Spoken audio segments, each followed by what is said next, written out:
The day the divorce was finalized, my ex-wife, Alina, walked out of the courthouse like she had just won the lottery. She didn't even glance back at me. No sadness, no hesitation, nothing at all. Instead, she hugged her friends, laughed loudly, posed for photos, and even posted a story that read, "Finally free, starting my real life now." I stood there watching her celebrate as if our marriage had been a prison sentence she'd finally escaped.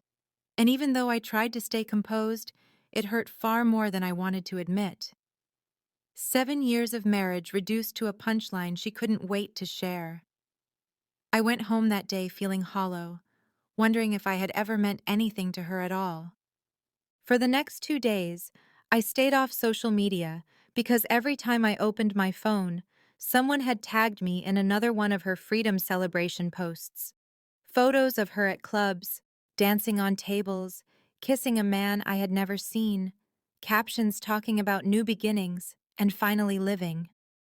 My friends told me to block her, but I didn't.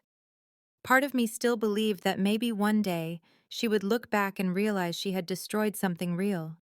Instead, she partied like she had been waiting for this moment for years.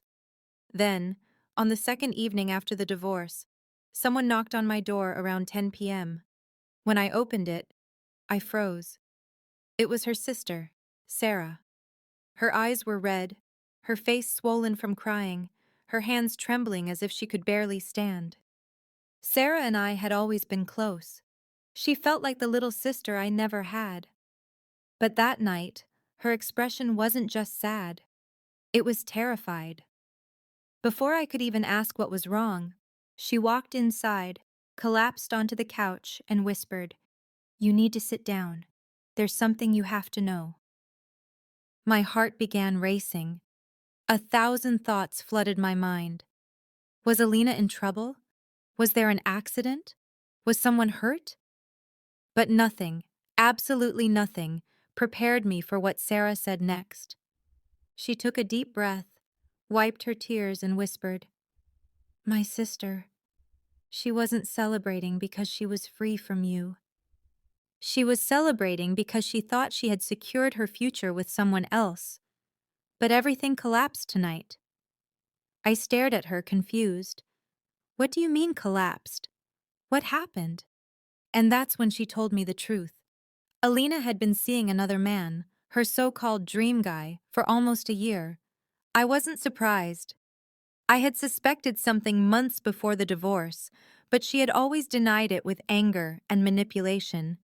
But according to Sarah, the truth was far worse than I imagined. Alina hadn't just been cheating. She had been planning to leave me the moment he promised her stability and money. She believed she was upgrading her life. She thought she was trading me for something better. That was why she rushed the divorce and treated it like a celebration. She believed she had leveled up, but her dream collapsed completely.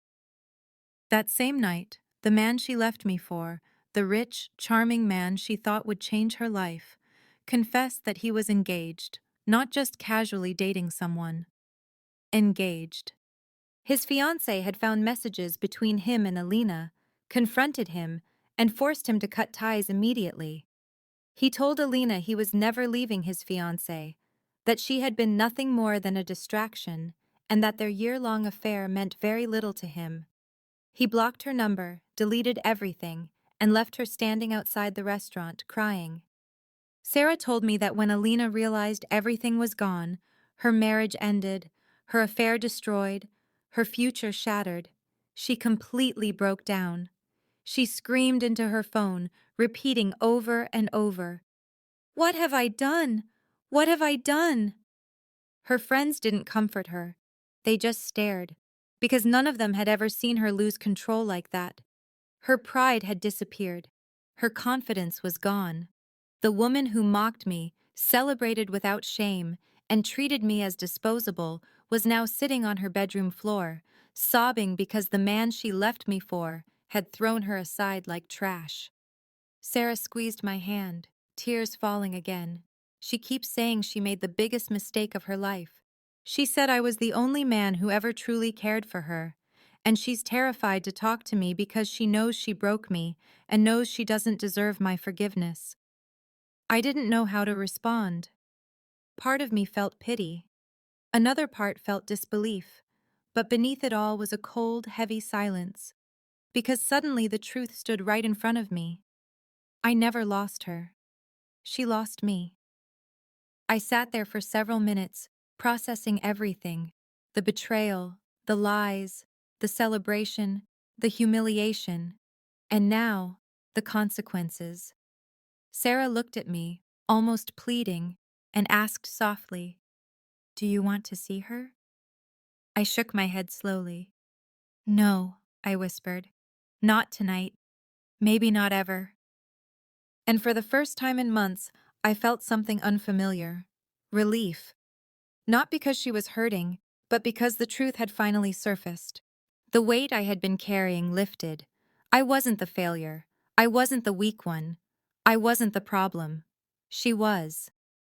Sarah stood to leave, but before walking out, she looked at me and said, "She thought she won, but looking at you right now, I think you're the one who actually did."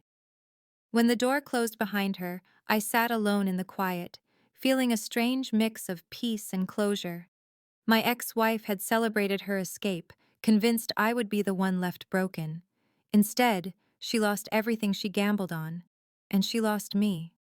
I finally understood that sometimes life doesn't give you revenge, it gives you truth.